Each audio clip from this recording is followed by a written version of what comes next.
नमस्कार सर्वांना. श्री स्वामी समर्थ. कसे आहात? सगळ्यांना आजचा दिवस आनंदाचा आणि आरोग्यदायी जावोत ही स्वामींचरणी प्रार्थना. तर हे जे ब्लाऊज शिवते ना मी, तर बऱ्याच ताई विचारतात की ताई फिटिंग कशी करतात ब्लाऊजची.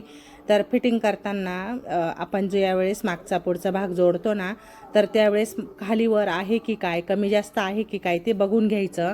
महत्त्वाचं तर ते. आणि तिथं जर नाही बघितलं तर आपला ब्लाऊज पण खालीवर होतो, छातीत पण फिट होतो आणि फिटिंग व्यवस्थित येणार नाही.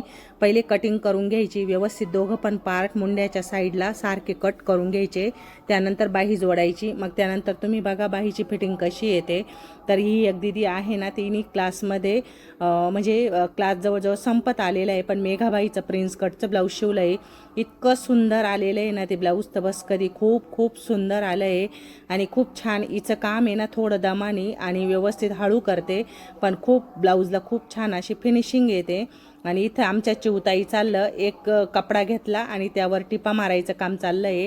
आज मशीन रिकामी होती त्यांना. रोज काही मशीन रिकामी राहत नाही, तर रोज काही ना काही चालू असतं. अस्तर काढणे, ब्लाऊजला हुका लावायच्या, साड्यांची फॉल काढणं, कोणत्या ब्लाऊजला अस्तर टाकायचं, कोणत्या नाही टाकायचं, कसं काढायचं ते व्यवस्थित परफेक्ट काढून ठेवता. इथं जे ब्लाऊज मी कटिंग करणार आहे, तर हे ब्लाऊज जे आहे ना, तर हे फ्रंट साईड हुका आणि बॅक साईडला बोटनेक असं ब्लाऊज शिवायचं आहे.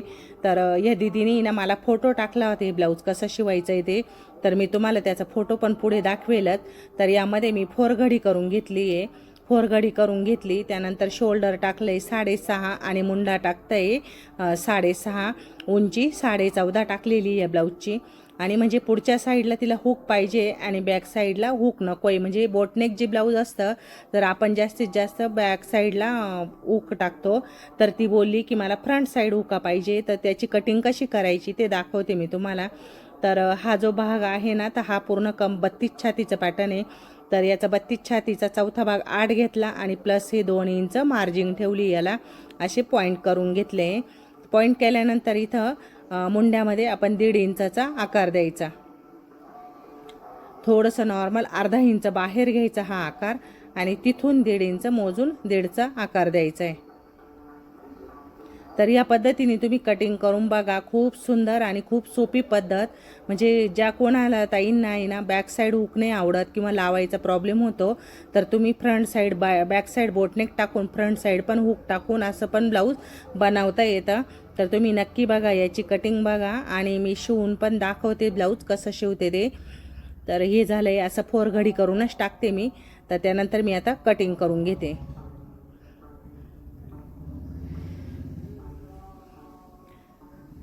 त्यानंतर दोघं पण पार्ट ओपन करून घ्यायचे, म्हणजे मागचा पुढचा भाग वेगवेगळा करून घ्यायचा.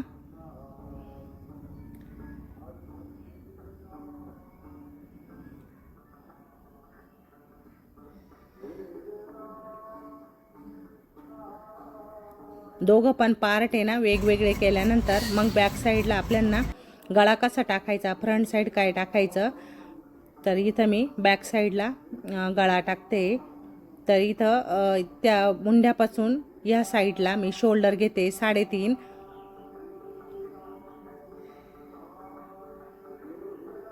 इथून इथपर्यंत मी 3.5 घेतलं आहे.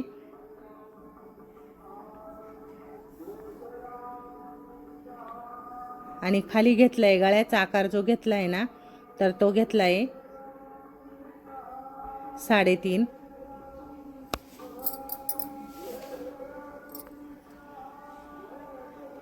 आपण जसं गळ्याला जसा बॉक्स बनवतो ना, तसाच बॉक्स बनवून हा आकार देऊन घेतला आहे. वरती शोल्डर पण 3.5 ठेवलं आहे आणि खाली गळ्याचा पण शेप 3.5नीच दिला आहे.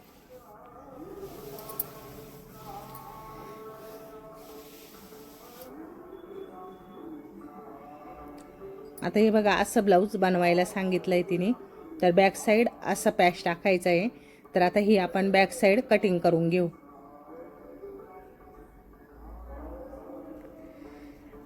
खाली पण इथून हे 3.5 टाकलं आहे. शोल्डर पण 3.5 ठेवलं आहे आणि गोल सर असा शेप देऊन घेतला आहे गळ्याला. त्यानंतर खाली मी आता मोजून घेणार आहे. मोजल्यानंतर मग आपल्याला आकार कसा द्यायचा तो कळतो. तिथं मी अर्धा इंचापेक्षा कमी अंतर ठेवलं आहे. त्यानंतर असं जसं की मी ब्लाऊजचा शेप दाखवला, कसा फोटो टाकला आहे तिने, तर तसं ब्लाऊज शिवून द्यायचं आहे तिला. तर त्यानुसार मी हा असा आकार घेते. कपडा ब्लाऊज पीसचा कडक असल्यामुळे ना कॅनव्हासची गरज नाही आहे, पण शिवताना बघू काय प्रॉब्लेम होतोय का, काय गोळा होतोय काय, नाही तर कॅनव्हास टाकावं लागेल. तर आता इथं हा पण गळा कट करून घ्यायचा. झाला बघा तसा गळा कट झाला. त्यानंतर ब्लाऊज पीस कट करून घ्यायचा. ब्लाऊज पीसला पण बघा काट एकदम छोटा आहे आणि बाही पण छोटीचे, पण मुंड्यासाठी फिटिंगसाठी ना बाहीला थोडा जॉईंट द्यायला लागेल. तर मी याची बाही कटिंग करते. हिची बाही आहे 3ची, तर मी टाकली 4ची.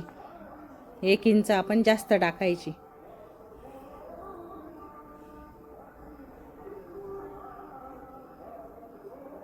त्यानंतर असा आकार देऊन घेतलाय मी बाहीला.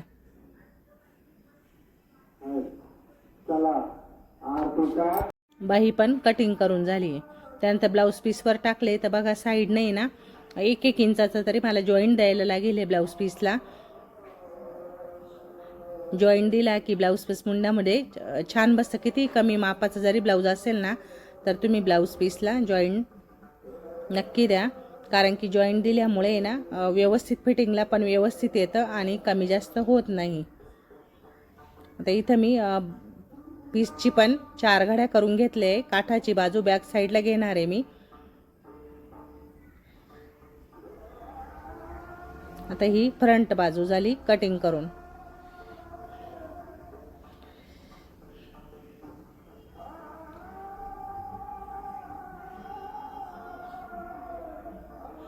पुढचा पण पार्ट ओपन करून घेतला आहे मी, कट करून घेतला. त्यानंतर बॅक साईडचा पार्ट आता मी कट नाही करणार आहे. अगदी सोप्या पद्धतीने आपण पुढच्या साईडचं जे शोल्डर आहे ना तर ते 2.5 घेतलं आहे मी. म्हणजे आपण जसं रेग्युलरचे ब्लाऊजचं शोल्डर टाकतो ना तसं 2.5 घेऊन खाली गळ्याचा 3.5 इंचावर आकार दिला आहे. आणि मग मागचा पुढचा भाग जोडल्यानंतर एकदम परफेक्ट ब्लाऊज येतं, एकदम छान येतं ब्लाऊज. तुम्ही नक्की शिवून बघा आणि अशी कटिंग पण करून बघा.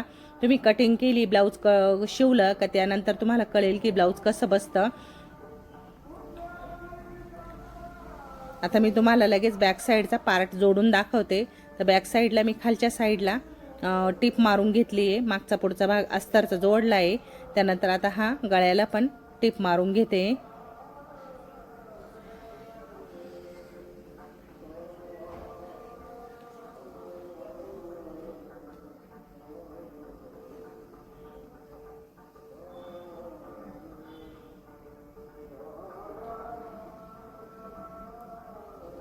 टिप पण मारताना कपडा गोळा नाही होणार. तुम्ही साईडला पिना पण लावू शकता.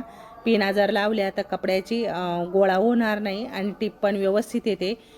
कारण फिरवता जर कपड्याला एखादी घडी पडली तर पूर्ण ब्लाऊज परत घडी पडते आणि उसवावं लागेल.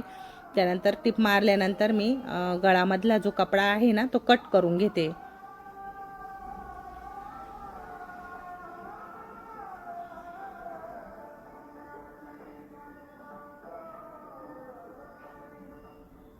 कुठलाही गळा जरी गोल आकारामध्ये जरी आपण कट केला ना तर गळ्याला छोटे छोटे असे कट द्यायचे. कट दिल्यानंतर गळ्याला फिनिशिंग पण छान येते आणि ज्यावेळेस आपण पलटवतो ना त्यावेळेस पण एकदम पटकन असा पलटला जातो आणि आकार पटकन पडतो.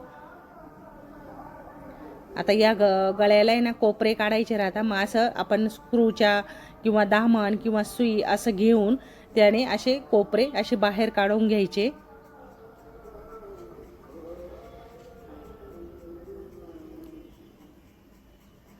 जास्त मध्ये नाही टाकायचा, व्यवस्थित अलगदपणे त्याचे टोकं बाहेर काढून घ्यायचे. टोक बाहेर आल्यानंतर आपल्याला गळ्याचा आकार छान दिसेल आणि कसा येतो ते पण लक्षात येतं आपल्या.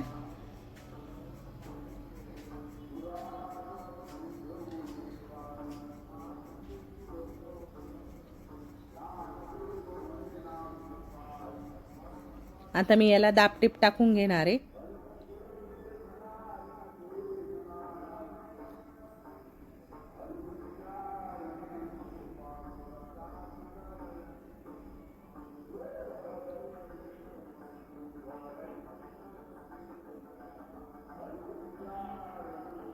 एकसारखी जर टीप घेतली तर गळ्याला एकदम छान फिनिशिंग येते. तर कमी जास्त करायची नाही टीप घेताना व्यवस्थित एकाच याच्यामध्ये टीप घ्यायची, म्हणजे गळ्याला फिनिशिंग पण छान येते आणि दिसायला पण व्यवस्थित दिसतं. त्यानंतर मी साईडला आता लॉक करून घेते. तर गळ्याचा आकार बघा खूप सुंदर आला आहे आणि खूप छान आला आहे गळ्याचा आकार. तर तुम्हीच बघू शकता कसा आला आहे गळ्याचा आकार.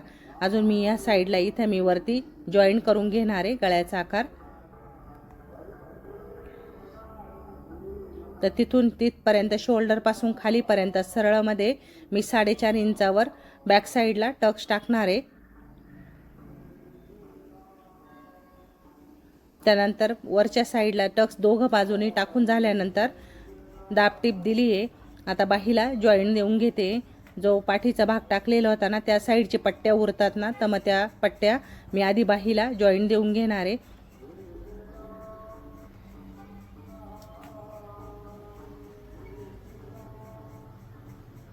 उलट सुलट व्यवस्थित डिझाईन बघून एकसारखा जर जॉईंट जर दिला ना, सरळ डिझाईन करून, तर जॉईंट दिलेलं आहे ते पण कळत नाही.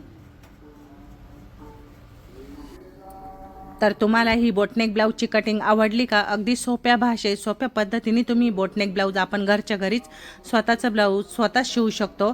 फ्रंट साईड हुका कशा टाकायच्या ते पण लगेच तुमच्या लक्षात येईल.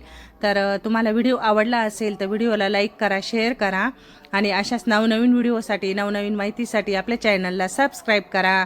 चला भेटूया अशाच नवीन व्हिडिओमध्ये नवीन माहितीसह. तोपर्यंत सर्वांना श्री स्वामी समर्थ. तर तुम्हाला बोटनेक ब्लाऊजविषयी काही जर कटिंगची काही माहिती हवी असेल तर मला कमेंट करून नक्की सांगा. मी तुमच्या सगळ्या प्रश्नांची उत्तरे नक्की देईल. चला तर सगळ्यांना श्री स्वामी समर्थ.